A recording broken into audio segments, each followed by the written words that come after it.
Assalamualaikum warahmatullahi wabarakatuh. Perkenalkan, nama saya Muhammad Rehan Ramansyah dengan NIM 2051214100103 dari program studi Sistem Informasi kelas 2020A. Di sini saya akan menjelaskan materi dari mata kuliah jaringan komputer, yaitu dengan materi sejarah jaringan internet yang diampu oleh Bapak Agus Prianto. Yang pertama-tama yaitu mengenai pengertian dari jaringan internet. Jaringan internet merupakan jaringan komputer yang tersambung dengan internet yang memiliki jangkauan tak terbatas agar dapat saling terkoneksi atau terhubung dengan wilayah-wilayah di seluruh dunia. Di dalam jaringan internet memiliki informasi, data, atau fasilitas yang lain agar kebutuhan pengguna bisa tercapai dengan baik yang sekarang lebih dikenal dengan online. Sejarah jaringan internet di dunia. Sejarah jaringan internet dunia. Awal sejarah adanya jaringan internet dimulai pada awal terciptanya, yaitu diciptakan oleh Departemen Pertahanan Amerika Serikat, di mana Departemen Pertahanan Amerika tersebut sudah mengembangkan suatu layanan jaringan internet yang disebut ARPANET atau Advanced Research Project Network. Sebelum terciptanya ARPANET, sudah terlebih dahulu Departemen Pertahanan Amerika sudah memiliki layanan jaringan internet yang diberi nama DARPA. Tahun 1958 didirikan sebuah badan yang bernama ARPA, Advanced Research Project Agency, dengan bertujuan untuk meluncurkan Sputnik 1 oleh Uni Soviet pada tahun 1957. ARPA diganti dengan DARPA pada tahun 1996. ARPANET diciptakan selain kebutuhan beberapa badan, yaitu salah satunya ARPANET dibutuhkan badan Departemen Pertahanan, Pendidikan, atau yang lain sebagainya yang ada di Amerika Serikat. ARPANET juga ingin membuktikan bahwa Amerika Serikat bisa mempunyai teknologi yang maju mengenai khususnya jaringan internet. Sejarah jaringan internet dunia. Di akhir tahun 1960-an sudah meluncurkan cikal bakal internet yang diberi nama ARPANET, karena pada tahun tersebut beberapa pihak telah mendukung proyek ARPANET guna mempermudah dalam berkomunikasi. Pada tahun 1972, sambungan ARPANET sudah mencapai 20 sambungan, yang pada tahun tersebut ARPANET sudah dapat diandalkan oleh beberapa pihak penting. Contohnya seperti dalam pendidikan, kemiliteran, Departemen Luar Negeri, kementerian, atau yang lain sebagainya yang menyangkut faktor-faktor yang finansial. Terjadi pembagian jaringan ARPANET yang terjadi pada tahun 1980-an, yang semula hanya ARPANET saja, yang selanjutnya dibelah menjadi dua, yaitu ARPANET dan MILNET. Untuk ARPANET digunakan untuk penduduk, yang dikhususkan untuk penduduk, dan MILNET dikhususkan untuk militer. Muncullah protokol standar dari TCP/IP yang dipublikasikan pada tahun 1982, dan munculnya domain pada tahun 1984, dan 2 tahun kemudian muncullah NSFNet atau National Science Foundation Network pada tahun 1986.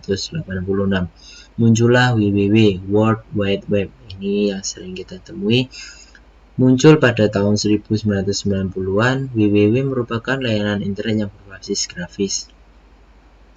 WWW digunakan untuk mengakses sumber ragam informasi dan data yang ada di internet dengan lingkup yang mendunia. WWW biasanya digunakan kita untuk mencari informasi atau data atau hal yang menurut penting bila dibutuhkan di internet, biasanya dengan menulis alamat www dan muncullah apa yang kita cari. Sejarah internet di dunia selanjutnya. Pengguna internet lewat CEX dan CompuServe yang sudah ada pada tahun 1988.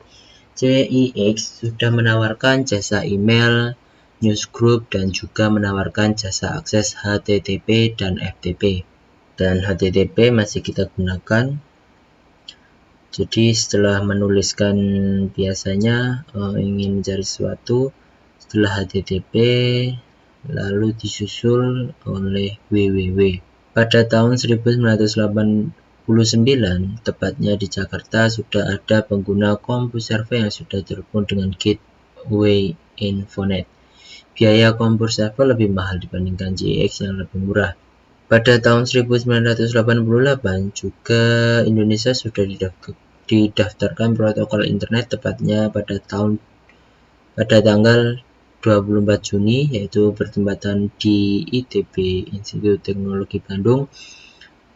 Pada tahun 1994 juga bermunculan perusahaan yang mengandalkan internet seperti Yahoo, Amazon, dan eBay. Setelah 4 tahun berlalu, Yahoo, Amazon, dan eBay, muncullah pesaing baru yaitu Google. Google baru ada pada tahun 1994 yang sampai sekarang sudah banyak dipakai oleh seluruh dunia. Yahoo merupakan salah satu web untuk chatting, dan Amazon adalah jual beli online, dan eBay halnya seperti Google untuk mencari informasi. Sejarah jaringan internet di Indonesia. Sejarah jaringan internet di Indonesia dimulai pada tahun 1994. Internet masuk di Indonesia yang dipelopori oleh 8 orang, yaitu Suryono Adi Sumarta, RMS Ibrahim, Muhammad Ihsan, Firman Siregar, Ono W. Purbo, Robi Subakto, dan Adi Adrianto. Pada tahun 1994, ISP mulai mengoperasikan Indonet yang dipimpin oleh Sanjaya. Sanjaya merupakan komersial internet pertama yang ada di Indonesia. Pada tahun 1995, pemerintah sudah mengizinkan ISP untuk beroperasi yang dipimpin langsung oleh Sanjaya dan Ratnet pimpinan PRM. Pada tahun 1995 sudah mulai banyak yang menggunakan jasa akses telnet ke luar negeri. Indonesia bisa mengakses internet menggunakan HTTP. HTTP adalah layanan internet yang dikhususkan untuk negara Indonesia saja. Dan seperti kita kebanyakan menggunakan HTTPS, yaitu layanan yang sudah diberikan oleh internet. Dan setelah itu beberapa tren dunia internet semakin banyak. Yang dulu sudah ada beberapa orang yang memiliki usaha warung internet guna menunjang masyarakat dengan dunia internet yang dipermudah. Membahas perihal warung internet, pada tahun 1997 sampai 1998, warnet atau yang disebut dengan warung internet pun muncul. Banyak terjadi perdebatan mengenai singkatan warnet atau warung internet. Tahun 2000 terbentuklah Asosiasi Warnet Indonesia yang dipimpin oleh ketua asosiasi yang bernama Rudi Rusdiah. Beberapa kejadian pahit para operator warnet yang terjadi selama warnet berjalan pada tahun 2004 hingga 2006, banyak sekali kejadian-kejadian yang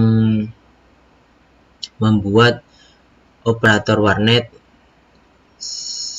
semakin was-was, dan tidak lama kemudian HP Android pun masuk di dunia yang sudah dibekali dengan beberapa fitur web yang sampai sekarang sudah semakin canggih, hingga beberapa kebutuhan manusia pun sudah tersedia di handphone.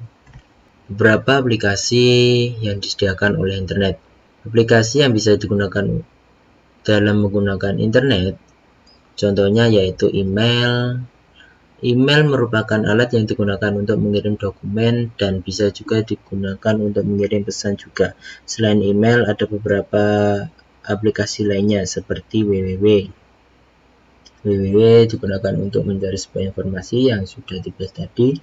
Selanjutnya adalah telnet, merupakan layanan untuk mengakses data lain yang berjarak sangat jauh dengan mudah dijangkau menggunakan jaringan internet.